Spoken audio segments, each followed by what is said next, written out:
छत्रपती शिवाजी महाराज की छत्रपती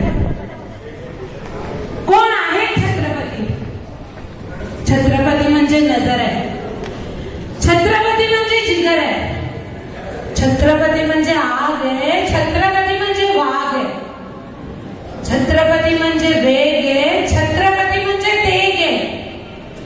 अरे राजा म्हणजे छत्रपती, सर्जा म्हणजे छत्रपती, ऊर्जा म्हणजे छत्रपती, गर्जा म्हणजे छत्रपती.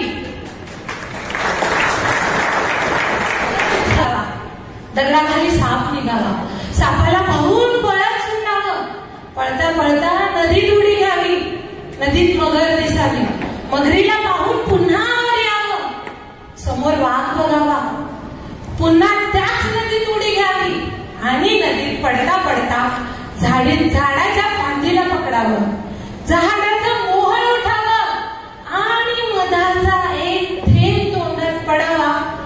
असंच हिंदवी स्वराज्य छत्रपती शिवाजी महाराजांनी स्थापन केलं. हे स्वराज्य स्थापन करणं सोपं नव्हतं. समोर बलाढ्य शत्रू होते, पण महाराजांनी हिंमत सोडली नाही.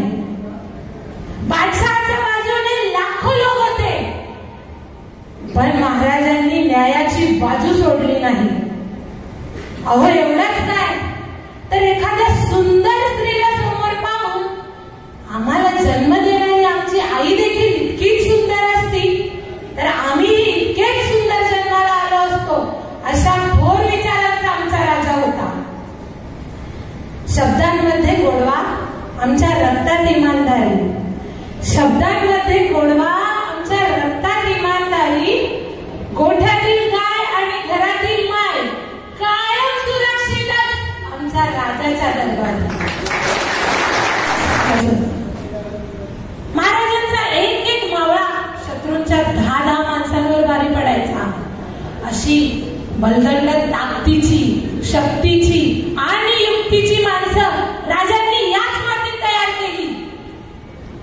अशाच प्रकारे महाराजांनी स्वराज्य घडवलं, म्हणूनच शत्रूंना पडताभुई थोडी झाली होती.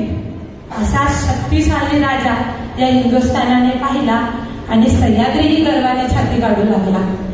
महाराजांच्या पराक्रमाबद्दल एक किस्सा सांगा असा वाटतोय. आपल्या सर्वांना माहितीये, आपल्या भारत देशाचे राष्ट्रगीत कोणी लिहिलंय? श्री रवींद्रनाथ टागोर. आजही प्रत्येक शाळेत, तसेच आपण आपल्या ऑफिसमध्ये देखील हे राष्ट्रगीत ताठपणाने म्हणतो.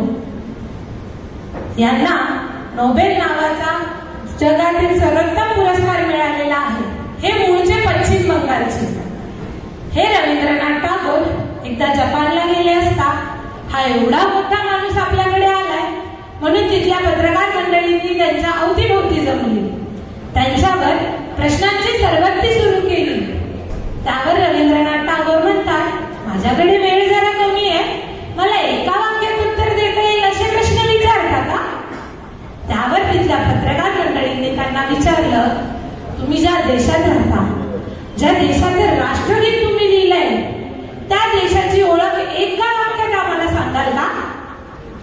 त्यावर श्री रवींद्रनाथ टागोर म्हणतात, तथागत गौतम बुद्धांचं तत्वज्ञान आणि छत्रपती शिवाजी महाराजांचा पराक्रम ही माझ्या भारत देशाची खरी ओळख आहे. एवढ्या मोठ्या माणसाला महाराजांच्या पराक्रमाचा उल्लेख करावा असा वाटतो. इथेच आपल्याला महाराजांच्या शौर्याची उंची समजते. आपल्या सर्वांना व्हिएतनामची गोष्ट तर माहितीच असेल.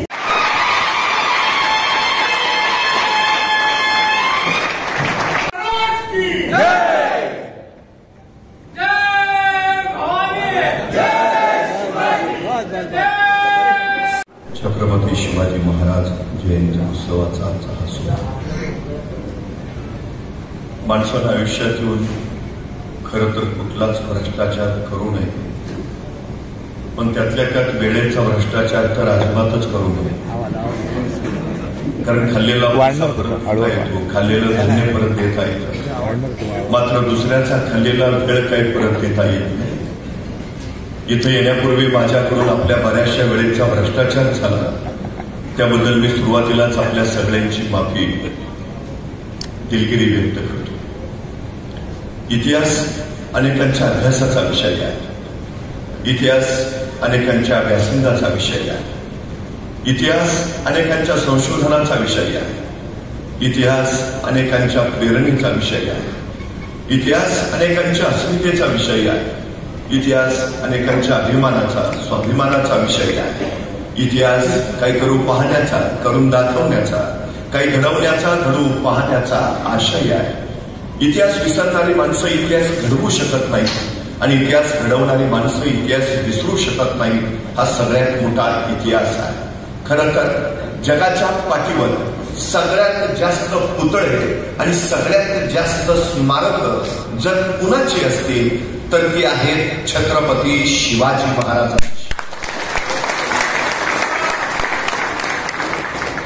एखादा महापुरुष गेल्यानंतर त्यांच्या कार्याची, कर्तृत्वाची स्मारकं उभारणं हे स्वाभाविक आहे, पण एखाद्या माणसाच्या जिवंतपणीच त्यांच्या कर्तृत्वाची स्मारकं उभारत असतील तर ती त्या महापुरुषाच्या मोठेपणाची सगळ्यात मोठी साक्ष आहे. दक्षिण दिग्विजयाच्या निमित्तानं महाराज आंध्र प्रदेशला गेले. आंध्रात त्या मुक्कामात महाराजांनी श्री शैल मल्लिकार्जुनचं दर्शन घेतलं. महाराज मंदिरातून दर्शन घेऊन बाहेर आले. महाराजांनी मंदिराचा परिसर न्याहाळला आणि महाराजांच्या लक्षात आलं मंदिर देखणं आहे, मंदिर सुबक आहे, पण मंदिराला घाट नाहीये. आणि महाराजांनी आंध्र प्रदेशच्या त्या मुक्कामात श्री शैल मल्लिकार्जुनच्या मंदिराचे सगळे घाट बांधून काढले. आतापर्यंत अनेक राजे महाराज यायला गेले असतील, अनेकांनी ते मंदिर पाहिलं असेल, त्या मंदिराला घाट नाही, त्या अनेकांच्या लक्षात आलं असेल, पण ते घाट बांधावे असं वाटलं ते फक्त छत्रपती शिवाजी महाराजांना. अर्थात नसते घाट बांधले तरी काही फारशी अडचण नव्हती. महाराजांना आताच्या भाषेत सांगता आलं असतं तो भाग कुठं माझ्या मतदारसंघात येतो, पण ही संकुचितता महाराजांकडे नव्हती. एक विलक्षण व्यापकता त्यांच्याकडे होती. एके दिवशी महाराजांनी मंदिरात दर्शन घेतलं आणि मंदिराच्या शिखराचं दर्शन घेण्यासाठी महाराज बाहेर आले. महाराजांनी मंदिराच्या शिखराकडे पाहिलं आणि महाराजांच्या लक्षात आलं मंदिराच्या प्रत्येक कोपऱ्यावर एक गोपूर आहे, पण उत्तरेच्या बाजूचं गोपूर बांधायचं राहिलं. चौथं गोपूर अपूर्ण. महाराजांना तत्काळ वाटलं हे अपूर्ण राहिलेलं गोपूर बांधायला हवं, बांधायलाच हवं. महाराजांनी आंध्र प्रदेशचे काही मजूर बोलावले. त्यांना सांगितलं हे अपूर्ण राहिलेलं गोपूर बांधून पूर्ण करा. किती खर्च येईल? मजुरांनी रक्कम सांगितली. महाराजांनी तत्काळ पैसे दिले. गोपूर बांधून पूर्ण करा. आणि महाराज पुढच्या मोहिमेला निघाले. महाराजांनी दिलेल्या रकमेच्या बळावर आंध्र प्रदेश मधल्या त्या मजुरांनी श्री शैल मल्लिकार्जुनच्या मंदिराचं ते चौथं गोपूर बांधून पूर्ण केलं. गोपूर बांधून झालं. सगळे मजूर एकत्र बसले. त्यांची चर्चा चालू झाली. ऐसा राजा होणे नाही. कित्येकाने गेले, कित्येकाने मंदिर पाहिले, कित्येकांच्या ध्यानी आले. चौथे गोपूर बांधावयाचे राहिले, पण बांधावे ऐसे वाटले कोणालाही नाही. ते वाटले फक्त छत्रपती शिवाजी महाराजांना. ऐसा राजा होणे नाही. या राजांचं अस्तित्व इथं राहायला हवं. या राजांकडून आपल्याला प्रेरणा घेता यायला हवी. काय करता येईल? अनेक मजूर म्हणाला आपण असं केलं तर हे जे चौथं गोपूर आपण बांधलंय त्या चौथ्या गोपुरात आपण महाराजांचीच मूर्ती बसवली तर उत्तम उत्तम उत्तम. आणि आश्चर्य वाटले. आंध्र प्रदेशच्या मजुरांनी वर्गणी काढली आणि श्री शैल मल्लिकार्जुनच्या मंदिराच्या त्या चौथ्या गोपुरात छत्रपती शिवाजी महाराजांची मूर्ती बसवली. महाराजांच्या जिवंतपणे महाराजांचं उभारलं गेलेलं हे स्मारक आहे आंध्र प्रदेशमध्ये. सुद्धा उभारले. काळाच्या ओघात त्याची पडझड झाली, पण आता त्याच ठिकाणी छत्रपती शिवाजी महाराजांचं स्फूर्ती मंदिर उभं आहे आंध्र प्रदेशमध्ये. दक्षिण दिग्विजय करून महाराज परत निघाले. येता येता कर्नाटकात आले. कर्नाटकमध्ये बेलवाडी नावाचा एक ठाणा आहे. राणी मल्लम्मा तथा सावित्रीबाई देसाई नावाच्या ठाणेदारी तिथं राज्य करत होत्या. नवरा आदिलशाही सरदार मरण पावला. नवऱ्याच्या पश्चात ठाण्याचा कारभार या सावित्रीबाई पाहत होत्या. आपला दादाजी नावाचा सरदार त्याला असं वाटलं की सगळं जिंकत निघालोच आहे, तर बेलवाडीचं ठाणे जिंकावं. कुणी सावित्रीबाई म्हणून आहे सहज पराभूत करता येते. तिने मोजकं सैन्य घेतलं. बेलवाडीच्या ठाण्यावर हल्ला चढवला, पण बाई मोठ्या चिवटांनी जिद्दीच्या त्यांनी दादाजीचा सपशेल पराभव केला. सावित्रीबाईने आपला पराभव केला. हे जर महाराजांना कळलं तर दादाजींनी पुन्हा प्रचंड फौज उभा केली. पुन्हा बेलवाडीच्या ठाण्यावर हल्ला चढवला. यावेळी मात्र सावित्रीबाई देसाईंचा पराभव झाला. विजयाच्या उन्मादात दादाजींनी सावित्रीबाईंना कैद केलं. महाराजांच्या सामने झाला आणि कैद झालेल्या सावित्रीबाई कैदी म्हणून निघाल्या, पण अचानक थबकल्या. गर्दशी मागं वळाल्या. स्वतःचं तानं बाळ त्याने आपल्या सोबत घेतलं आणि म्हणाल्या, आता चला. तानं बाळ घेतलेल्या कैदी सावित्रीबाई महाराजांच्या समोर उभा राहिल्या. त्यांना माहिती आहे आपण कैदी आहोत, आपण पराभूत आहोत. हे राजे आता आपल्याला शिक्षा सुनावणार, सजा फरमावणार. पण महाराजांनी काही शिक्षा सुनावल्या अगोदरच सावित्रीबाई सरकन पुढे झाल्या आणि स्वतःच्या हातातलं तानं बाळ त्यांनी महाराजांच्या मांडीवर ठेवलं आणि त्या महाराजांना म्हणाल्या, मी तुमची दोषी आहे, मी तुमची कैदी आहे.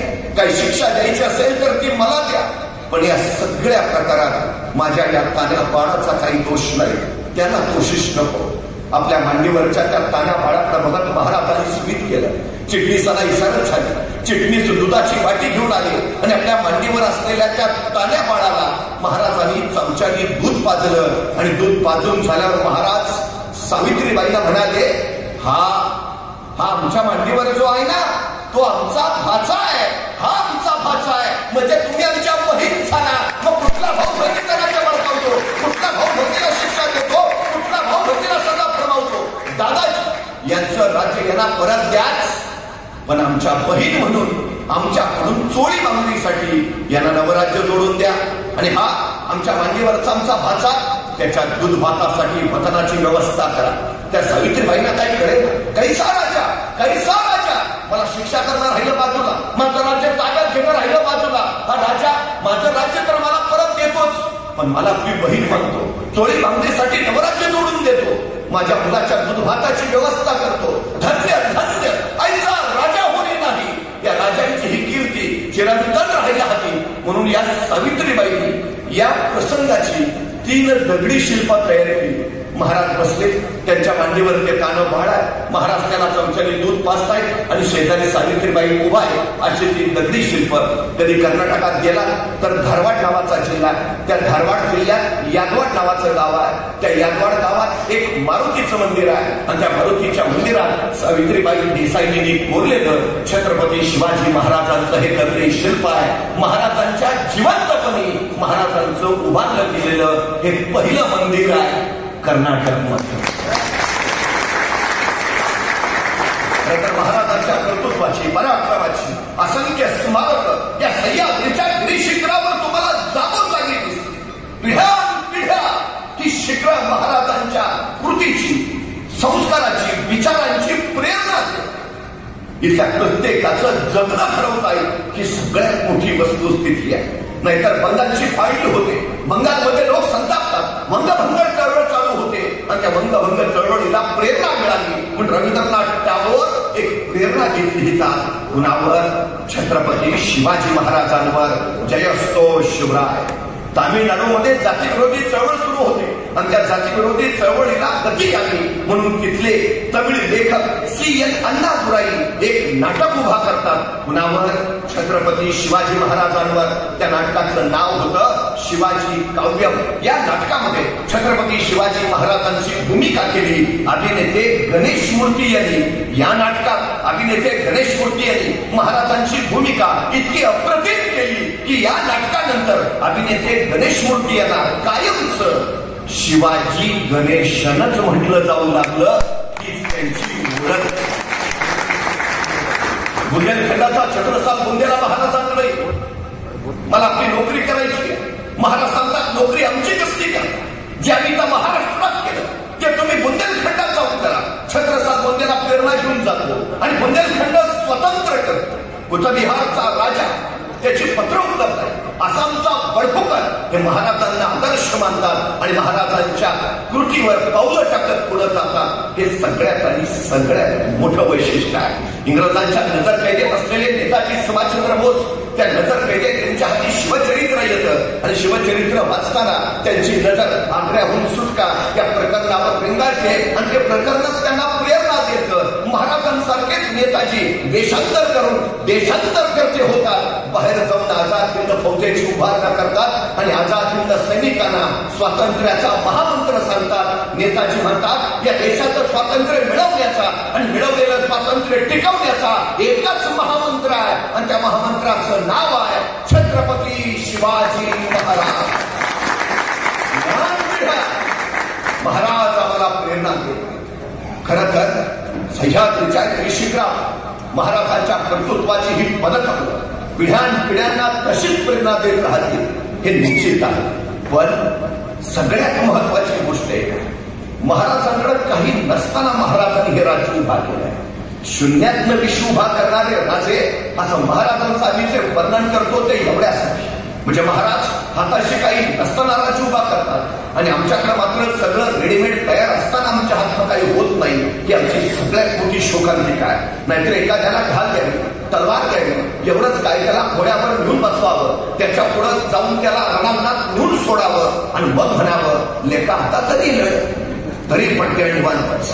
आणि लढकी तो लढू कसा, एका हातात ढाल आहे, दुसऱ्या हातात तलवार आहे, दोन्ही हात एंगेज आहे, दंडार कसा आणि मग निदान पडून तरी जा, पडून तरी कसा, घोड्यावर बसलो दिसत नाही का.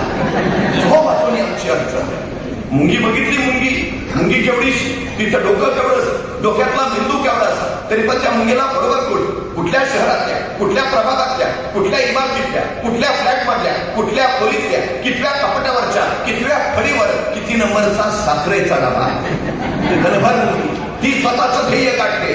मग आपल्यासारख्या अडचण ती काय हे आम्हाला शिवचरित्र विचारतं. खरं तर वाटेनं जाणारे एखादी मुंगी बा, त्या मुंगीला जाऊ द्यायचं नाही म्हणून तिच्या पुढे एखादा अडथळा उभा करा. अडथळा आला, मुंगी वाट बदलत नाही, मुंगी मागारी तर अजिबात फिरत नाही, ती अडथळ्याला पार करते आणि पुढे निघून जाते. मुंगीला जाऊ द्यायचं नाही, तिच्या वाटेत एखादा दगड उभा करा, दगड आडवा आला, मुंगी वाट बदलत नाही, मुंगी मागारा फिरत नाही, ती मुंगी त्या दगडावर चढते, स्वतःची उंची वाढवून घेते आणि पुढे निघून जाते. तिला जाऊ द्यायचं नाही, तिच्या वाटेत पाणी होता, आता पाणी आलंय आडवं, मुंगी वाट बदलत नाही, मागारी तर अजिबात फिरत नाही, ती त्या पाण्याला वळसा करते आणि पुढे निघून जाते.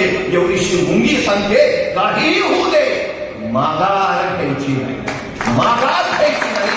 शिवचरित्र हेच तर आणि असू दे काही नसू दे, माघार घ्यायची. नाहीतर हल्ली आमची माणसं नुसती कारण सांगतात, आमची परिस्थिती नव्हती हो, तू घर. मला भयान राग येत असल्यामुळे आमची परिस्थिती नव्हती हो. परिस्थिती माणसाला घडवती नाही आणि परिस्थिती माणसाला बिघडवती नाही. माणूसच परिस्थिती घडवतो आणि माणूसच परिस्थिती बिघडवतो. ही सगळ्यात आणि सगळ्यात मोठी वस्तुस्थिती आहे. उगा लोक सांगत राहतात आम्ही गरीब आहे ना, तर चांगला आहे ना, श्रीमंत व्हायला तुला मिळालेली सर्वोत्तम संधी आहे. नाही, मला जरा बुद्धी कमीच आहे. उत्तम विद्वान व्हायला तुला मिळालेली सर्वोत्तम संधी आहे. स्वतःच्या कमतरताना बलस्थान बनवा आणि त्या बलस्थानाच्या बळावर स्वतःच्या कर्तृत्वाचा ध्वज फडकवा. हे हे हे सांगितलं महाराजांनी. नाहीतर काय होत, राणावनातली डोंगर दऱ्यातली 13, 14, 15, 16 वर्षाची पोरं महाराजांनी बोलायची. त्या पोरांच्या उरात स्वराज्याचा महामंत्र पेरला आणि त्यांना स्वराज्यासाठी उभा केला.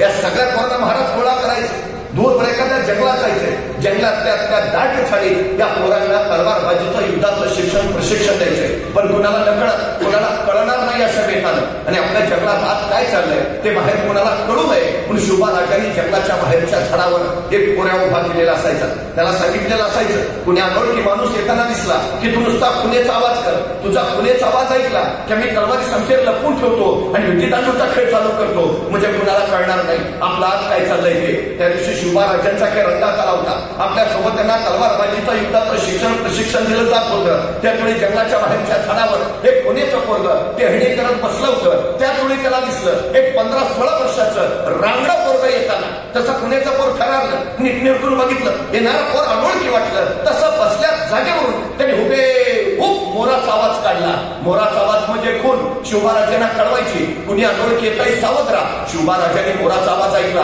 आपल्या सोबत्यांना सांगितलं तलवारी समशेर लपवून ठेवा, विटीदांडूचा खेळ चालू करा. कुणी अनोळखी येत आहे, पोरांनी तलवारी लपवल्या, विटीदांडूचा खेळ चालू झाला. तोपर्यंत जंगलाच्या बाहेरच्या झाडावरचं ते खुनेचं पोरगं टप्प दिशेखाली पडलं होतं. 15-16 वर्षाच्या त्या रांगड्या पोरापुढे उभा राहिलं होतं आणि त्याला दमात घेऊन विचारत होतं, कोण र तू? आणि ते 15-16 वर्षाचं रांगड पोरगं सांगत होतं, रामोशाच्या बहिर्जीची. काय काम काढलं सर? काही नाही जी, राजांना भेटायचं होतं. का रे? बोलू की राजाला मग सांगतो. ते खुण्याचं पोर म्हणलं तो म्हणतात मी राजास ते सांगावं घेऊन येतो. खुण्याचं पोर गात गेलं, राजांना सांगू लागलं. राजा कुणी रामोशाचा बहिर्जी आलायची. राजे म्हणले ते पाठवला. बहिर्जी आत आला, राजांपुढे उभा राहिला. राजाने विचारलं काय काम काढलं सर? तसा बहिर्जी म्हणाला, राज आम्हाला मी तुमच्या खेळात घ्या की सामील करून. राजाने विचारलं काय येतं तुला? सगळं येतं. कसला बी आवाज करतो, कुणाची बी नक्कल करतो. राजा वेषांतर तर असा करतो की तुम्ही बी ओळखायचं नाही. राजाला पटलं वाटलं माणूस कामाचा. असं असं या आत्तापासूनच आमच्या खेळात ये. तसा बहिर्जी म्हणला. म्हटला राजा उद्यापासून येतो की जी? का रे? नाही बापाला सांगावा गेला असता. राजा बापाला सांगून उद्यापासून येतो की जी? राजे म्हणले ठीक आहे ये उद्यापासून. बहिर्जी जायला म्हणाला. 5-6 पावलं गेला. अचानक काय म्हटलं कुणास ठाऊक बहिर्जी पुन्हा माघार आला. राजांना म्हणाला, राजा एक सांगू का जी? राजा म्हणले बोल. नाही कुणी अनोळखी माणूस आला तर तुम्हाला कळावं म्हणून तुम्ही झाडावर जो पोऱ्या उभा केला आहे त्याला सांगा ह्या दिवसात मोर ओरडत नाही. नाही कुणी जाणता माणूस यायचा मोराचा आवाज ऐकायचा. तो विचार करायचा या दिवसात जर मोर ओरडतच नाही तर आवाज आला कुठून? ऐकलं सुंदर राजा. राजाने माणसं गोळा केली ती अशी दड्यापुऱ्यातली एकंदरातली अचूक सूक्ष्म निरीक्षण असलेली. हाच बहिर्जी पुढे राजांचा गुप्तहेर प्रमुख झाला. आज जगाच्या पाठीवर अमेरिकन गुप्तचर यंत्रणा, रॉ, इस्रायलची मोसाद या सर्वोत्तम गुप्तहेर यंत्रणा मानल्या जातात. पैकी इस्रायलची मोसाद सांगते आम्ही बहिर्जी नायकांना आणि महाराजांच्या गुप्तहेर खात्याला आमचे आदर्श मानतो. महाराजांनी आंतरराष्ट्रीय ख्यातीची करून सगळ्यात महत्वाची गोष्ट तर बघा महाराजांनी राज्य उभा केलं. पण उभारलेल्या राज्याचं नाव त्यांनी शिवराज्य नाही ठेवलं. नाव ठेवलं स्वराज्य. स्व म्हणजे माझं राज्य. या मातीत उगवलेल्या कुणीही या राज्याच्या नावाचा उच्चार करावा. स्वराज्य माझं राज्य आणि माझं आहे ना मग मलाच लढलं पाहिजे, मला झगडलं पाहिजे, मला झुजलं पाहिजे, मलाच गेलं पाहिजे. पूर्वीच्या प्रत्येकात रुजवली फुलवली बहरवली आणि मग इथली माणसं मातीसाठी लढायला झुंजायला मरायला सिद्ध झाली. नाहीतर मला प्रश्न पडतो औरंगजेब स्वतःच्या हयातीची काही वर्षाच्या सह्याद्रीशी तक्रार घेण्यात घालवलं का? त्याला स्वराज्य उद्ध्वस्त करायचं आहे. अरे पण स्वराज्यच का? तिकडे इराणचा शाहबाज तसाच आहे, आदिलशाही तशीच आहे, निजामशाही तशीच आहे, कुतुबशाही तशीच आहे. ते घेणार स्वराज्यच का? औरंगजेबाने लिहून ठेवलंय इराणचं राज्य शहाबाजचं आहे, विजापूरचं राज्य आदिलशहाचं, नगरचं राज्य निजामशहाचं, गोळकोंड्याचं राज्य कुतुबशहाचं. पण महाराष्ट्रातलं स्वराज्य पुन्हा राजा, सुलतान, सम्राट वा बादशाहचं राज्य नाही तर ते इथल्या रयतेचं राज्य आहे. आणि जिथं रयतेचं राज्य असतं तिथं माणसं मरायला आणि मारायला कधी मागं पुढं बघत नाही. आणि सगळ्यात मोठा धोका येतो हाय. हा स्वराज्याचा प्रयोग जर सगळीकडे पसरला तर दिल्लीचं तख्तही बचावणार नाही. का औरंगजेब इथं टकरार घेत होता? याचं कारण ते सगळ्यात महत्वाचं महाराज प्रेरक इथल्या प्रत्येकासाठी, मातीत उगवलेल्या प्रत्येकासाठी. तर मला राहून प्रश्न पडतो आपल्या घरातल्या विजेच्या बल्बला आपण कधी दगड मारतो का? नाही. आणि रस्त्यावरची एक तरी ट्यूब आपण नीट ठेवतो का? का? घरातला बल्ब माझा असतो, रस्त्यावरची ट्यूब माझी नसते. ज्या दिवशी रस्त्यावरची ट्यूब माझी होईल ना त्या दिवशी हा देश महासत्ता. महाराजांनी ते केलं हे तुझं आहे, तुलाच राखलं पाहिजे, तुलाच. महाराजांनी अमेरिकेसाठीच लक्ष निर्णय घेतला. गेल्या 500 वर्षामध्ये भारत भूमीवर कुणाचा राज्याभिषेक झाला नव्हता आणि महाराष्ट्राच्या भूमीवर तर शतकानुशतके तो घडलाच नव्हता. आणि महाराजांनी घोषणा केली राज्याभिषेकाची. काही प्रमुख कारण होती त्या पाठीमागे. पहिलं कारण आदिलशाही, निजामशाही, मोगल. महाराजांना एका जहागीरदाराचा बंडखोर मुलगा याच्यापेक्षा अधिक काही मानायला तयार नव्हते. आदिलशाही, निजामशाहीचे अंकित असणारे सरदार महाराजांना राजा समजतच नव्हते. इतर शाह्यांशी तह करार करताना अडचणी येत होत्या. मुलकी महसुली प्रशासनामध्ये नियम कायदे करता येत नव्हते. आणि सगळ्यात महत्वाचं इथल्या रयतेला स्वतःचं राज्य हवं होतं, स्वतःचा राजा हवा होता. आणि त्याहून महाराजांची भूमिका ही सैन्य राजासाठी नव्हे सैन्य राज्यासाठी लढलं पाहिजे. आज मी आहे, कदाचित मी उद्या नसेल, पण मी नसतानाही हे राज्य टिकलं पाहिजे. आणि ते टिकवण्यासाठी या रयतेला काही अधिष्ठान दिलं पाहिजे. आणि तेच अधिष्ठान महाराजांनी राज्याभिषेकाच्या रूपानं रत्नजडित 32 मणी सुवर्ण सिंहासन उभा राहून रयतेला राज्याभिषेकाची घोषणाच. आणि प्रश्नाला राजधानी कोण कोणती? आणि महाराजांनी सांगितलं दुर्गा ईश्वर राय. पृथ्वीवर दौलताबाद गड चकोट खर, पण रायगिरीची सर नाही. त्यामुळे दशगुणी उंच. पावसाळ्यात कडी आवर्साचे गवत उगवत नाही. ऐसा चकोट बिकटवाट वहिवाट नाहीच. रायगड कैलासा इतकाच पवित्र, अजून तेथे कोणाचे कधी रक्त सांडले नाही. तख्तास जागा हाच करावा. आणि ठरलं, रायगड स्वराज्याची राजधानी घोषित झाली.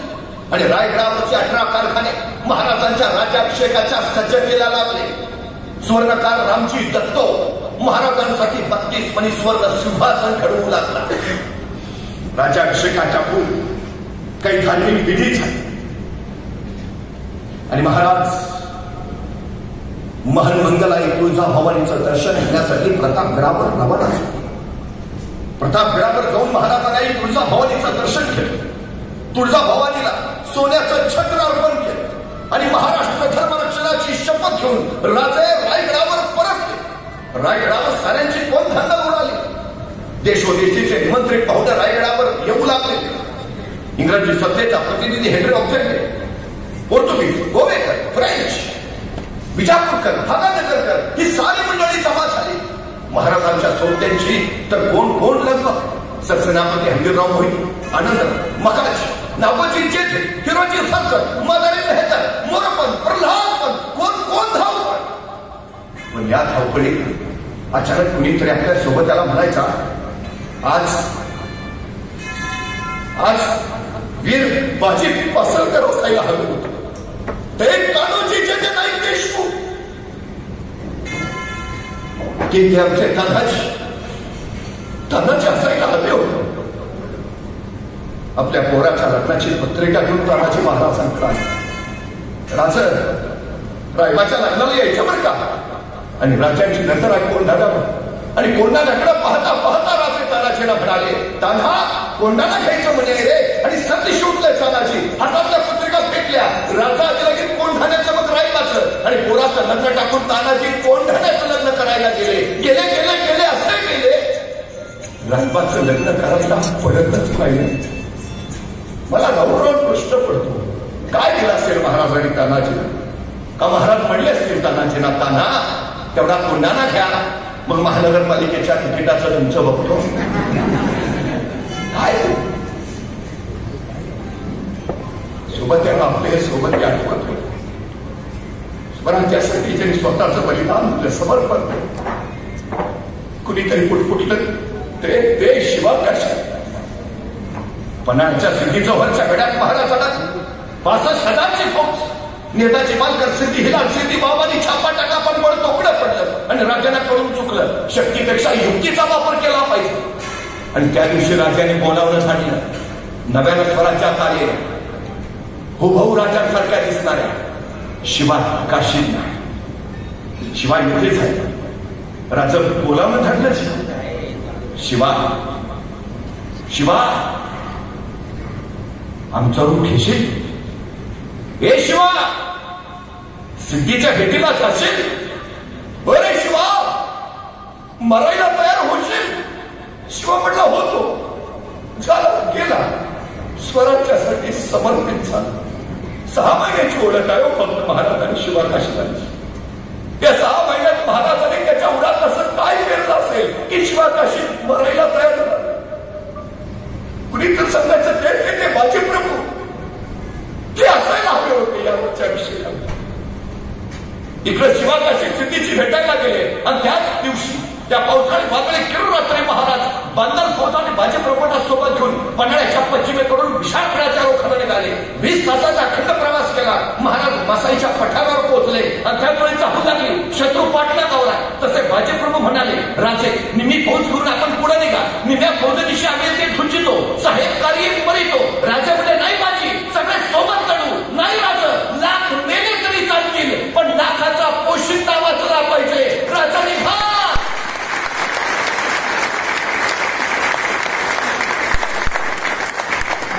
त्या फौजेदिशी राजे पुढे निघाले आणि त्या गजखंडीत बाजी प्रभूता भोगली प्रपाकाशी झुंज तो उभारले. कडाडत राहिले. जाऊन सांगा त्या यमाला, जोपर्यंत राजे विशाळगडावर पोहोचल्याचे तोफांचे आवाज आमच्या कानावर पडत नाही तोपर्यंत हा बाजी प्राण सोडणार नाही. राजे पोहोचल्याचे आवाज झाले आणि शिर तुटले. बाजी कोसळले. स्वराज्यासाठी समर्पित झाले. गजखिंड पावन खिंड झाले. प्रत्येक जण आपल्या सोबत त्याची सही काढतो. असं काढलं त्या साऱ्यांच्या समर्पणाचं हे मंगल फळ राज्याभिषेक. महाराजांची राज्याभिषेकापूर्वीचे धार्मिक विधी पार पडले. उजाडली 4 जून एकादशी. महाराजांची सुवर्ण तुलाच. सुवर्ण तुल्यानंतर पाठोपाठ चांदी, तांबे, दस्त, कटील, मीठ, जायफळ, जायपत्री, फळे, लोणची, मसाले, दूध या सगळ्या गोष्टी महाराजांची तुला करण्यात आली. तुलेत वापरणाऱ्या या सगळ्या गोष्टी नंतर दानधर्म म्हणून वाटण्यात आल्या. मासाहेबची जाऊ हे सारं अभिमानी नजरेनं पाहत होत्या. हे सारं शहाजीराजे आणि त्यांचं संकल्पितच तर होतं. याची वेदी, याची गोळा त्या सगळ्या अनुभवत होत्या. हे सगळं पाहिलं आणि मासाहेबांना आठवले ते 12 वर्षाचे शिवबाराचे. शहाजीराजे आणि मासाहेबांनी असं ठरवलं की थोरले पुत्र संभाजीराजे शहाजी राजांबरोबर कर्नाटकातच राहतील. ते कर्नाटकात राज्य विस्तार करतील, तर धाकटे पुत्र शिवबाराजे मासाहेब जिजाऊंच्या सोबत पुण्यात येतील आणि ते महाराष्ट्रात राज्य उभा करतील. ठरल्यानुसार 12 वर्षाचे शिवबाराजे मासाहेब जिजाऊंच्या सोबत बेंगलोरातून पुण्याकडे जायला निघाले. आपल्या 12 वर्षाच्या या पुत्राला जातेवेळी एका पित्यानं काय द्यावं? आमचा मुलगा कुठे निघाला तर आम्ही काय देतो? डबा, वेळेवर खा. फारच काळजी असेल तर आई सांगते नीट जा, नीट ये. त्याहून अधिक काळजी असेल तर आई म्हणते बसमध्ये बसताना मधल्या सीटवर बस. बाळ म्हणतो का? नाही, पुढनं कुणी ठोकलं तरी तू सुरक्षित, मागं कुणी धडकलं तरी तू सुरक्षित. बाळा तू जगला पाहिजे. मग 12 वर्षाचे शिवराजे निघाले. एका पित्यानं जात्यावेळी काय द्यावं? स्वप्न दिलं, ध्येय दिलं, महत्वाकांक्षा दिली. शहाजी राजांनी स्वतः संस्कृत मधून तयार केलेली मुद्रा आपल्या 12 वर्षाच्या पुत्राच्या हाती सोपवली. काय होतं मुद्रेत? प्रतिपंचचंद्र लेखावर वर्धिष्णू विश्ववंदिता शाहसनो शुभसंशा मुद्रा भद्राय राजते. एक प्रतिपदेच्या चंद्राच्या कलेप्रमाणे तुमचं राज्य वाढत राहील आणि एक दिवस ते विश्वाला वंदनीय होईल. पुत्र अजून बेंगलोरातच आहे, पुण्यात जायचं आहे, स्वराज्याला सुरुवात व्हायची आहे. त्याच्या आधीच पिता सांगतोय आम्हाला खात्री आहे राज्य उभा राहणारच. शहाजी राजाने असं नाही सांगितलं नाही तुम्हाला जमेल का, तुम्ही कराल का, तुमच्याच्याने होईल का? सवालच नाही, जमणारच. मी वारंवार सांगतो आपल्या पोरांच्या चुका काढण्यापेक्षा त्यांचं कौतुक करायची संधी शोधा, म्हणजे पोरं इतिहास घडवतील.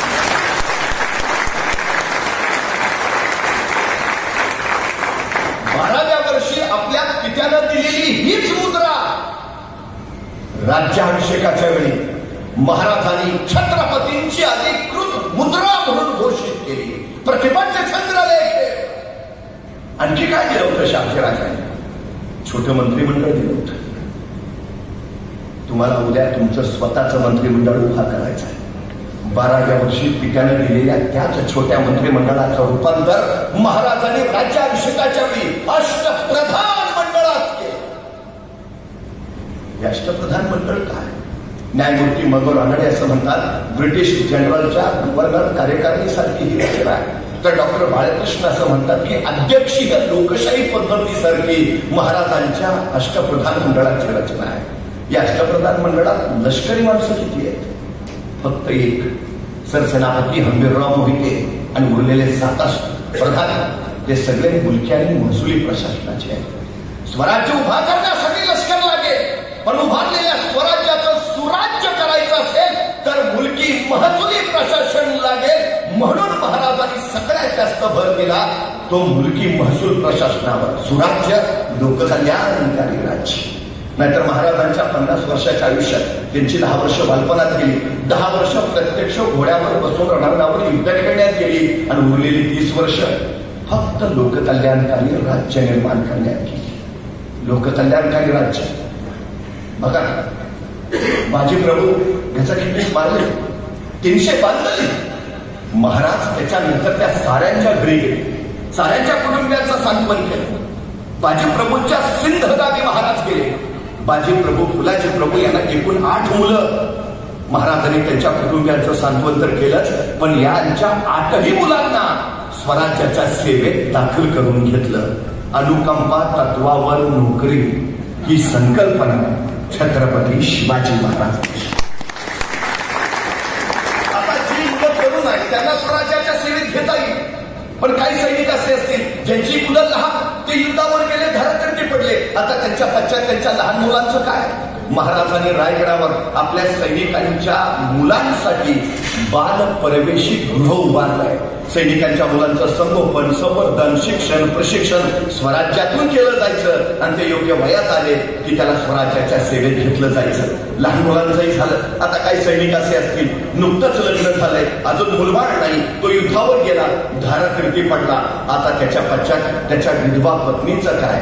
350 वर्षापूर्वी महाराजांनी आपल्या सैनिकांच्या विधवा पत्नींसाठी फॅमिली पेन्शनची योजना आणली आहे.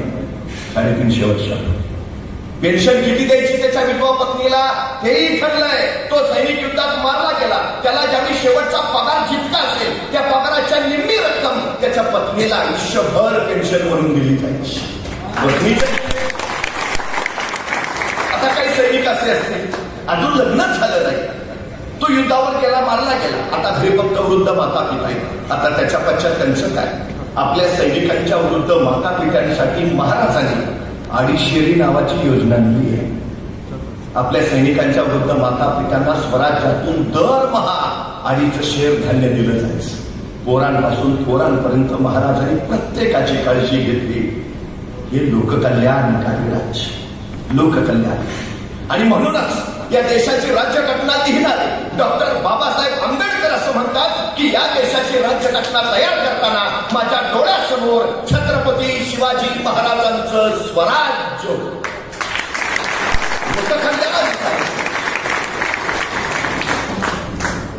शहाजीराजांनी आणखी काय दिलं होतं? आपल्या 12 वर्षाच्या पुत्राला शहाजीराजांनी जातेवेळी भगवा ध्वज दिला होता आणि सांगितलं होतं उद्याच्या उभा राहणारा तुमच्या स्वराज्याचा हा भगवा दौलत ध्वज असू द्या. पण त्याच वेळी एका पित्याने आपल्या पुत्राला जबाबदारीची जाणीव सुद्धा करून दिली. त्यांना सांगितलं, राजे हा भगवा पेरणं कुणालाही शक्य नाही. मनगटात रग आणि छातीत धग असावी लागते त्यासाठी. कारण हा भगवा साधा नाही, हा भगवा प्रभू श्री रामचंद्रांचा, हा भगवा भगवान श्रीकृष्णांचा, हा भगवा रामकृष्ण हरी म्हणत वारीला जाणाऱ्या वारकऱ्यांचा आहे, हा भगवा हर हर महादेव म्हणत रणांगणावर कोसळणाऱ्या घरकऱ्यांचा आहे. राजे हा भगवा भगवा फडकत राहू द्या. 12व्या वर्षी आपल्या पित्यानं दिलेला तोच भगवा राज्याभिषेकाच्या वेळी महाराजांनी स्वराज्याचा राष्ट्रीय ध्वज म्हणून स्वीकारला. भगवा स्वराज्याचा राष्ट्रीय ध्वज. रायगडाच्या माथ्यावरचा जरीकाठ झालेला हा भगवा आल्या निमंत्रितांचं स्वागत करत होता. सांगत होता या ब्लेच पादशाहीमध्ये एक मराठा एवढा पादशाह झाला. ही गोष्ट काही साधी झाली नाही. राजे रयतेच्या सिंहासनावर कधीच आरूढ झाले होते, पण या राज्याभिषेकात आता ते स्वर्ण सिंहासनावर आरूढ होणार होते. सज्जता सुरू होती. उगवली 5 जून, द्वादश. रायगड गुड्यानी भरला, मुलांनी सजला, तोरण बांधली.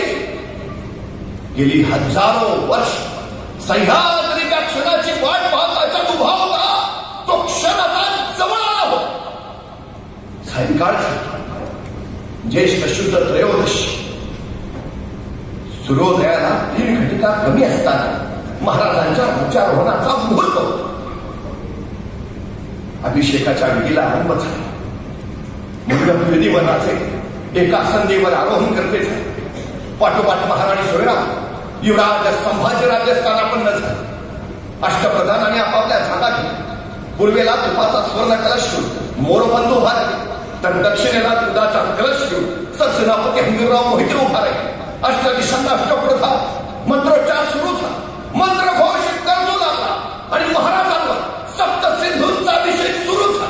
गंगा, यमुना, गोदावरी, कृष्णा, कावेरी, शरयू, सिंधू महाराजांवर सप्त सिंधूंचा अभिषेक सुरू होता. आणि तो अभिषेक सुरू असतानाच महाराजांचं लक्ष दक्षिणेला उभा असणाऱ्या हंबीरराव मोहितेंकडे.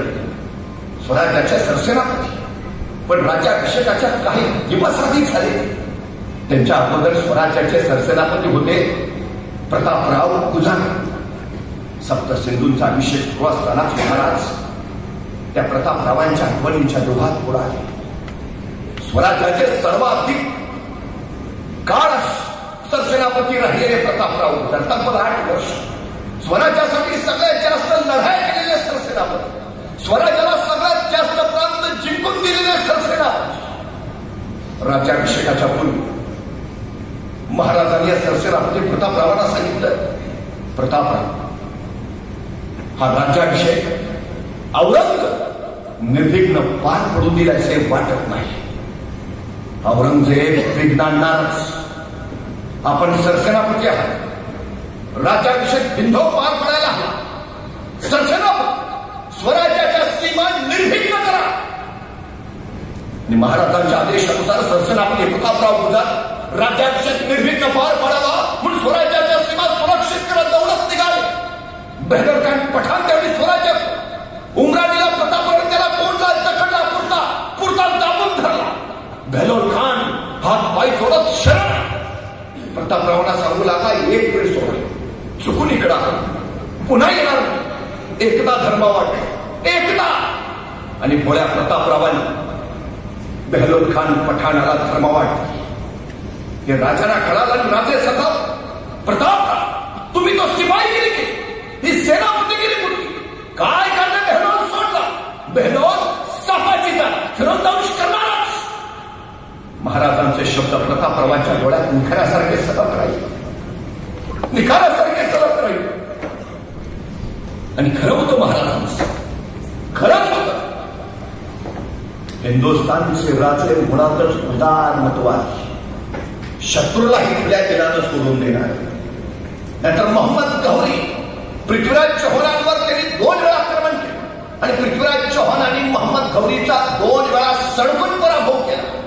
पण पराभव करूनही मोहम्मद गौरीला पृथ्वीराज चौहानांनी सोडून दिला. 3ऱ्या वेळेला मोहम्मद गौरी आला. 3ऱ्या वेळेला मात्र त्यानं पृथ्वीराज चौहानांचाच पराभव केला. त्यावेळी मोहम्मद गौरीनं मात्र पृथ्वीराज चौहानांना सोडून नाही दिलं. संपवता आम्ही शत्रूला उदारपणे माफ करावं आणि शत्रूंनी मात्र आम्हाला संपूर्णच उसंत घ्यावी, हेच आतापर्यंत चालू होतं. वास्को दी गामा कलिकत बंदरात पोहोचला. तिथल्या राजा झमोरीनं त्याचं स्वागत केलं, पण त्यानंच कलिकत बंदर ताब्यात घेतलं, झमोरींना कैदेत टाकलं. आमचा उदारपणे पुन्हा पण या परंपरेला पहिला छेद दिला तो छत्रपती शिवाजी महाराजांनी. आमचं खान स्वराज्यावर चालून आला आणि महाराजांनी त्याचा कोतरा बाहेर काढला, जगाला संदेश दिला. परत तिरक्या नजरेनं जर कुणी या भूमीकडे पाहिल हडलाच जाईल.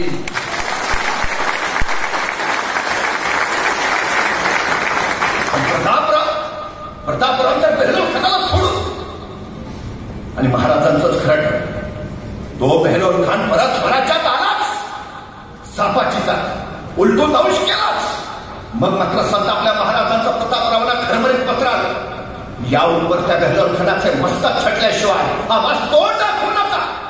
आणि महाराजांचे हे बोल प्रतापरावांच्या मस्तकात घुमत राहील, निखाऱ्यासारखे कसत राहील. रायगडावर राज्याभिषेकाची तयारी सुरू आहे. सरसेनापती म्हणून आम्ही रायगडावर असायला हवं आणि राजे आम्हाला सांगताय त्या बहलोरचं मस्तक चढल्याशिवाय आवाज तोंड दाखवू नका.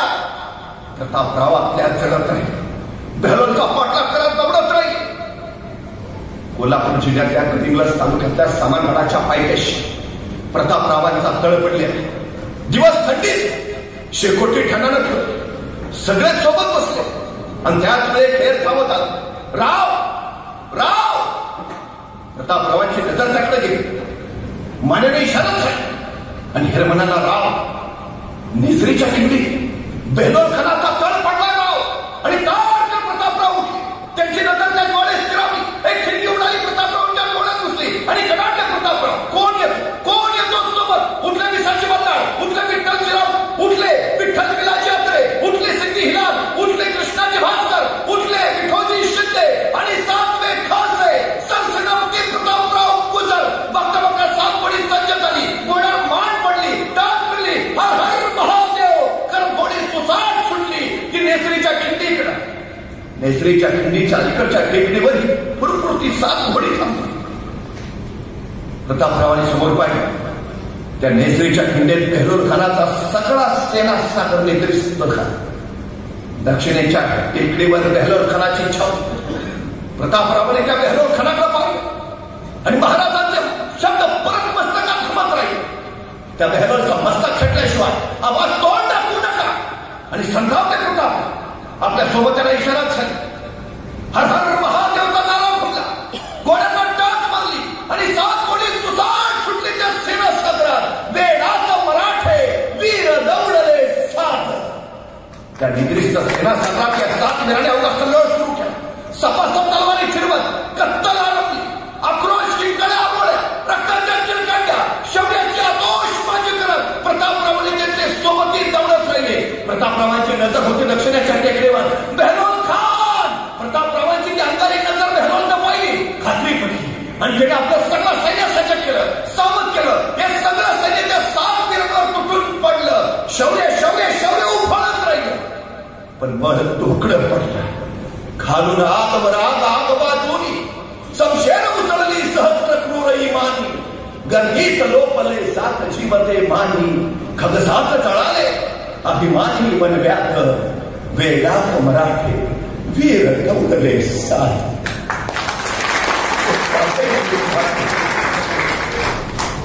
कोसळ्या प्रतापरावांच्या श्वासाने ती माती उंच उडाली आणि उंच उडाल्या मातीला प्रतापराव सांगत राहील, सगळ्या माझ्या राजानं हा प्रतापराव गेला, मातीत मेला. पण नुसता मातीत नव्हे, मातीसाठी गेला. मातीत मरणारे काही असतात, पण मातीसाठी मरणारे फक्त मराठे असतात हे सांगत.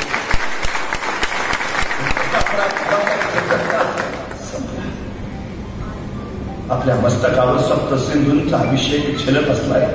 राजांच्या डोळ्यात अलवार कशी ओखळली. ती रात्र होती महाशिवरात्रीची. स्वराज्याच्या सात बिल्वदलांनी रायगडाच्या शिवशंकराला आपल्या रक्ताचा अभिषेक केला. सात वीरा स्वराज्यासाठी आपल्या समर्पित. महाशिवरात्री खऱ्या अर्थानं साजरी झाली. सप्तसिंधू झेलत असलेले महाराज अचानक फुटफुटले. प्रतापराव, या स्वराज्याला तुम्ही तुमच्या रक्ताचा अभिषेक केला म्हणून हा राज्याभिषेक. दगडावर दिसतील अजून तेतल्या काचा, ओढ्यात तरंगे अजून रंग रक्ताचा, क्षितिजावर उठतो अजून मेघमातीचा. अद्याप वीराणी कुणी वाऱ्यावर गात, वेगात मराठे वीर दौडले सात. असंख्यांच्या बलिदानात उभा राहिलेला स्वराज्य. सप्तसिंधूंचा अभिषेक झाला आणि महाराजांना आता समुद्र जलाचा अभिषेक होऊ लागला. मध्यानरात्र झाली. मंत्रघोष थांबला. सुहासिनी महाराजांना उभार. महाराजांनी शुभ्र वस्त्र परिधान, स्वर्ण अलंकार घातले. कट्या, तलवार, धनुष्यबाण महाराजांनी धारण. महनमंगलाई तुळजाभवानी मासाची जाऊन उपस्थित ज्ञानी जनात महाराजांनी वंदन केले आणि राजे राजसभेच्या दिशेने निघाले. राजसभेच्या सुशोभित प्रवेशद्वारात दोन बलाढ्य सुवर्ण अलंकार धारण केलेले अशी हत्ती आणि दोन पांढरे शोराश्व, चार पातशया पालत्या घालून नूतन सृष्टी उभारणाऱ्या श्री शिवरायांच्या स्वागताला सज्ज होते. महाराज प्रवेशद्वारातून आत निघाले आणि त्या राजसभेच्या मध्यात एक सुबक नामरुंद चौथरा, त्यावर आणखी एक चौथरा, त्यावर अष्टस्तंभी बेगडंबरी, आणि त्या बेगडंबरीत होतं रत्नजडित 32 मणी सुवर्ण सिंहासन. होतेच मराठी जनांचे अस्मिता बनणार, मराठी जनांचा स्वाभिमान होणार सुवर्ण सिंहासन. महाराजांनी त्या सुवर्ण सिंहासनाकडे पाहिले आणि महाराजांना आठवलं, रामजी दत्तो ज्यावेळी सुवर्ण सिंहासन बनवत होते, महाराज मासाहेबांना म्हणाले, मासाहेब सिंहासनच तयार करायचं झालं तर एवढं मोठं सिंहासन तयार करा की आमच्या सगळ्या मावळ्यांना त्याच्यावर बसता आलं पाहिजे. एक शिवराय छत्रपती नाही होणार मासाहेब, या मातीत उगवलेला प्रत्येक जण छत्रपती असेल. हा राजा एकल्या शिवरायांचा नव्हे, या मातीत उगवलेल्या साऱ्यांचा 18 पगड जातींचा साऱ्यांचा.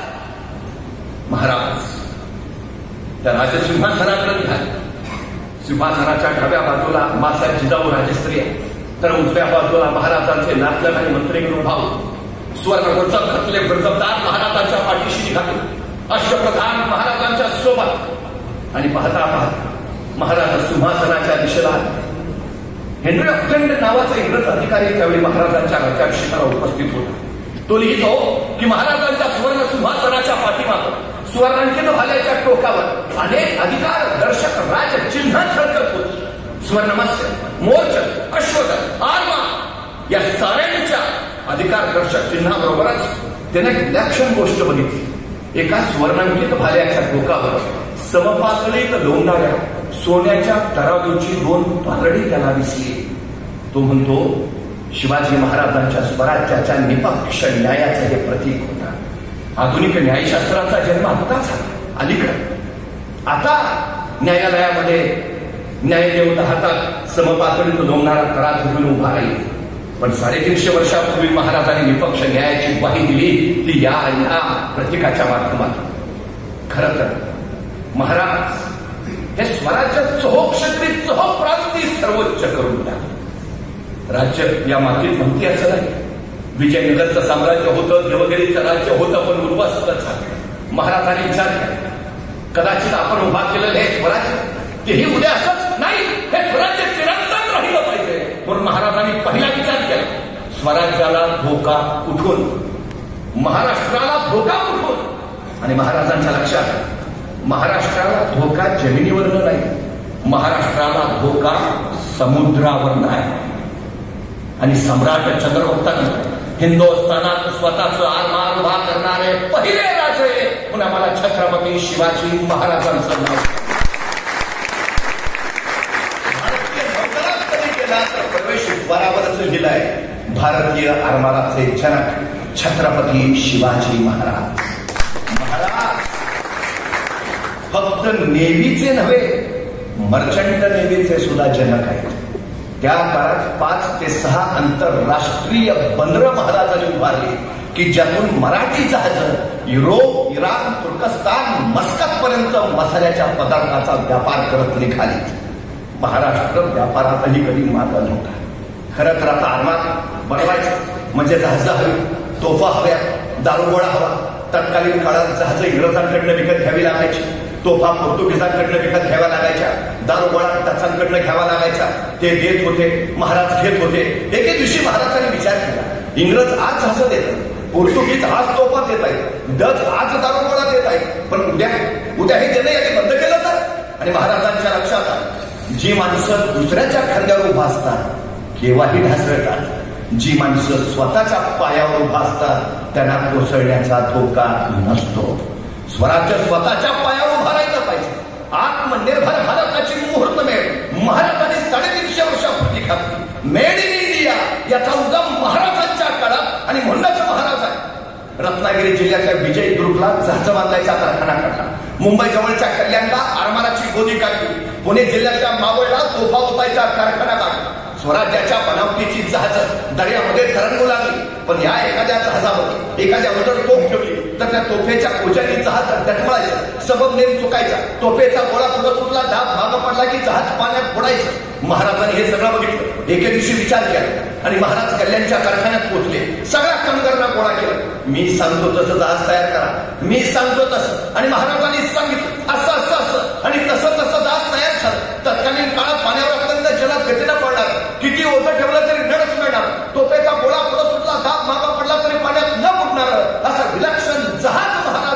निर्माण केलं. ज्या इंग्रजांकडनं जहाजं विकत घ्यावी लागायची त्या इंग्रजांनी महाराजांना पत्र पाठवलं, तुम्ही तयार केलेलं जहाज आम्हाला विकत देता का? महाराजांनी त्या जहाजाचं नाव संगमेश्वरी जहाज. ही महाराजांची निर्मिती आहे. महाराजांची 350 वर्ष, 350 वर्ष. और एक काळ होता देश आमचा समुद्रांचा, पण आम्हाला समुद्रात जायचं झालं तर आम्हाला पोर्तुगीजांचा परवाना घ्यावा लागायचा. महाराजांनी वक्त असा बदलला की आता पोर्तुगीजांना आमच्या समुद्रात यायचं झालं तर महाराजांचा परवाना लागायचा. ॲबे खरे नावाचा फ्रेंच प्रवास महाराजांच्या कार्यालयात पोहोचला. चौलच्या त्याला राजापूरच्या बंदरात जायचो, पण महाराजांच्या कार्यालयात परवाना घेतल्याशिवाय त्याला पुढे जाता येणारच नव्हतं. तो कार्यालयात पोहोचला. आता परवाना घ्यावं, निघून जा. पण एक सगळ्यात महत्वाची गोष्ट, आपल्याला आपल्याबद्दल जेवढी माहिती नाही तेवढी आपल्याबद्दल परकीयांना माहिती आहे. या देशामध्ये कर्नल लॅक्स्टर नावाचा पहिला इंग्रज 4 जहाजं घेऊन हिंदुस्थानात उतरला. एकूण किती लोक होते? फक्त 150. 1601 साल 150 इंग्रजांनी इथे येऊन काय केलं?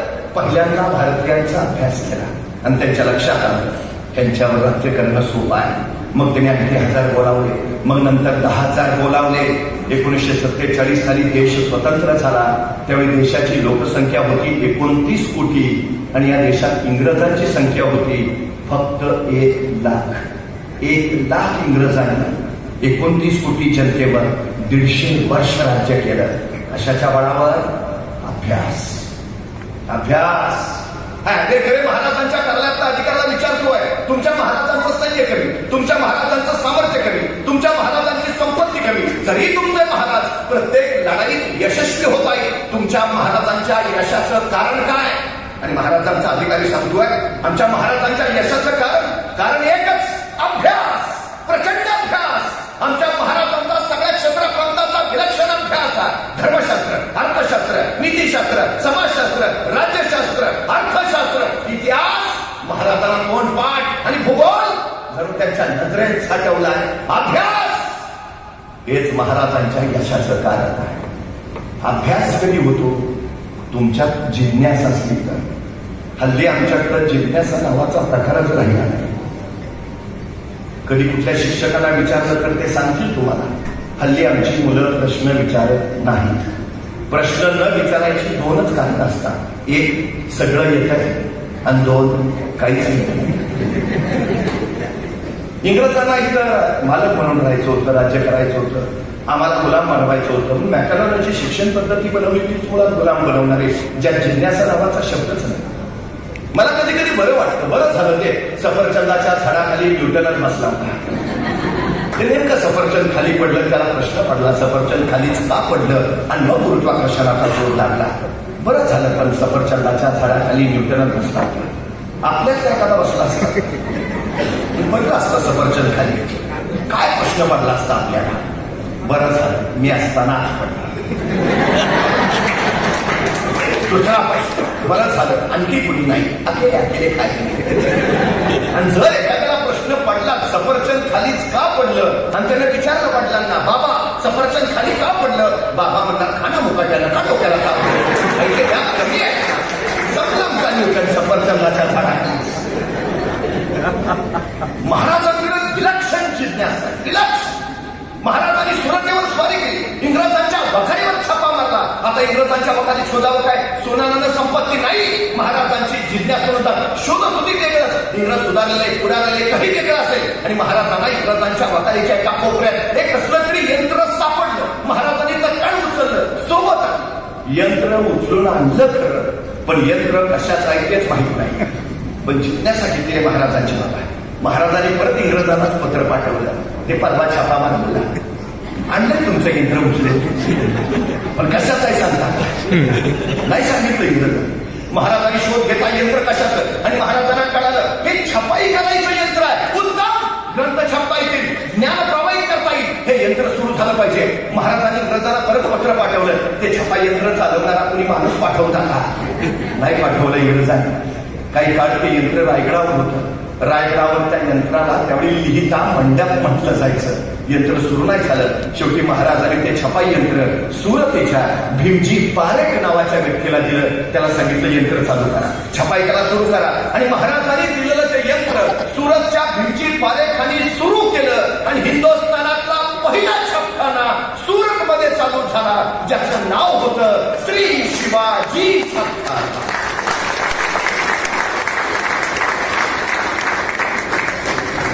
जिज्ञासा करेन महाराजांच्या कार्यालयातल्या अधिकाऱ्याला दुसरा प्रश्न विचारला. तुमचं महाराज हे जे सगळं करताय, तुमच्या महाराजांचं स्वप्न काय, तुमच्या महाराजांचं ध्येय काय आहे, तुमच्या महाराजांची महत्वाकांक्षा काय? आणि महाराजांचा अधिकारी सांगतो आमच्या महाराजांचं स्वप्न, आमच्या महाराजांचं ध्येय, आमच्या महाराजांची महत्वाकांक्षा अहदतांच्यावर ते तहदकेशावर सिंधू नदीपासून बंगालचा उपसागर अखंड स्वराज्य उभं करायचं आणि या स्वराज्यावर भगवा डावलाने फडकावर ठेवायचा. हे आमच्या राजाचं अहदतांच्यावर तहदकेशावर सिंधू नदीपासून कावेरीच्या संगमापर्यंत अखंड स्वराज्य. हा राज्याभिषेक या ध्येयाच्या दिशेनं पडणारं महाराजांचं सामर्थ्यशाली पाऊल. सामर्थ्यशाली महाराजांची पाऊल सिंहासनाच्या दिशेनं पडत. गणपती, गजाश्वपती, भूपती, सुवर्णरत्न श्रीपती, न्यायनीती धुरंधर, प्रौढ प्रताप पुरंदर राजे सिंहासनाजवळ बसले. मंत्रघोष होत होत, मंत्रोच्चार करत होत. त्याच वेळी काका भट्ट पुढंच सिंहाचा मुकुट असलेला सुवर्ण राजदंड त्यांनी महाराजांच्या हाती दिला. महाराजांनी त्या सुवर्ण राजदंडाला बंधन केलं. आपला उजवा गुडघा टेकून महाराज सिंहासनापुढे नतमस्तक झाले आणि सिंहासनाला पदस्पर्श न करता महाराज सिंहासनारोहण करते झाले. महाराज सिंहासनावर वीरासनात बसले. तसे डागावट्ट पुढंच मोतीलाल झाडराचं मौल्यवान जळावाचं सुवर्ण छत्र घेऊन गागापट्टा पुढंच मंत्रघोष थांबला. गागापट्टाने ते सुवर्ण छत्र महाराजांच्या मस्तकी धरलं आणि गागाभट्टांची ललकारी खोमली. क्षत्रिय पदावतांस सिंहासनाधीश्वर महाराजाधिराज छत्रपती शिवाजी महाराज की जय. जय कोणी निघाला. ढोल ताशे निघालू लागले, नौबती झडू लागल्या, चौघडे कडाडू लागले, रायगडावरच्या तोफा धडाडू लागल्या आणि रायगडाच्या माथ्यावरचा झिरकाटलेला भगवा राष्ट्रभूमीला सांगू लागला. राष्ट्राला छत्रपती लाभला, राजे छत्रपती झाले. शतकानुशतकात एक अलौकिक घटना. 750 वर्षाचा पारतंत्र्याचा अंधार हटला आणि रायगडाच्या माथ्यावर स्वातंत्र्याचा सूर्य प्रकटला. राजे छत्रपती झाले. शेतकऱ्यांचं, कास्तकारांचं लोककल्याणकारी राज्य. याच वेळी महाराजांनी शिवशक सुरू केला. छत्रपती नावाची नाणी पडली. मराठीचा पहिला शब्दकोश, रघुनाथ मंडितम करोची राजव्यवहार कोश. फारशी भाषा बाजूला टाकली. रयतेच्या भाषेतला कारभार, मराठीतला कारभार महाराजांनी सुरू केला. राजव्यवहार कोशाची निर्मिती सुरू केली. हे राज्य होतं साऱ्यांचं. भेदभाव रहित असताना स्त्रियांना प्रतिष्ठा देणं, गुलामगिरी संपवणार, लोककल्याणकारी राज्य. महाराजांची रायगडाच्या नगरखान्यापासून ऐरावताच्या सुवर्णांबारीतून जगदीश्वराच्या मंदिराकडे मिरवणूक सुरू झाली. स्वर्ण, चांदी, रुपयाच्या फुलांचा वर्षाव महाराजांना होऊ लागला. महाराजांची ही मिरवणूक पाहायला इंग्रज अधिकारी हेनरी ऑक्झेंडर उपस्थित होते. ऐरावताच्या अंबारीत बसलेले महाराज त्यांनी बघितले आणि त्याला प्रश्न पडला. रायगड गरुडाच्या मस्करीसारखा वाऱ्याला चिरता येत नाही आणि मुंगीला बाहेर पडता येत नाही. माणसाला सुद्धा गड चढणं कठीण. मग एवढे मोठे बलाढ्य हत्ती महाराजांनी गडावर नेलेच कसे? खरं आहे बरं, रायगड अजून बिकट आहे माणसाला. माणसं रोपवेनच जातात, नाही चढता येत सहज माणसाला रायगड. मग माणसाला जो गड चढता येत नाही, तिथं महाराजांनी 2 बलाढ्य हत्ती गडावर नेलेच कसे? हेनरी ऑक्झेंडरला प्रश्न पडलाय. त्याला अजून उत्तर मिळालं नाही. मी सांगतो तुम्हाला आता. 1662 साली शहाजीराजे कर्नाटकातून महाराष्ट्रात आले. त्यावेळी येतानाच हत्तीची 2 छोटी पिल्लं घेऊन आली. ती पिल्ला असतानाच गडावर गेली, ती मोठीच गडावर झाली. त्यामुळं मोठ्या हत्ती गडावर न्यायचा विषयच नाही. हेनरी ऑफ लंडन भेटला तर त्याला तेवढं सांगून टाका असं. पण 62 सालीच शहाजी राजांना माहिती आहे तख्ता असं झाला हाच ऐरावत हवेत. 62 सालीच हत्तीवर सामान्य माणसाकडं दृष्टी असते आणि नेतृत्वाकडं दूरदृष्टी असते.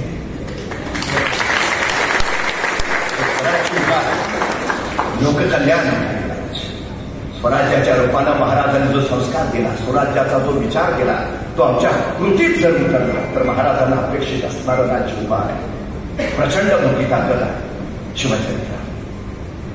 लोकमान्य टिळकांना शिक्षा सुनावणारा चिरोल खटला तुम्हाला भीती असते. या खटल्यातच लोकमान्य टिळकांना शिक्षाच, पण त्यावेळेचे न्यायमूर्ती चिरोल यांनी निकाल पत्रात काही गोष्टी लिहून ठेवल्या, त्या फार महत्वाच्या आहेत.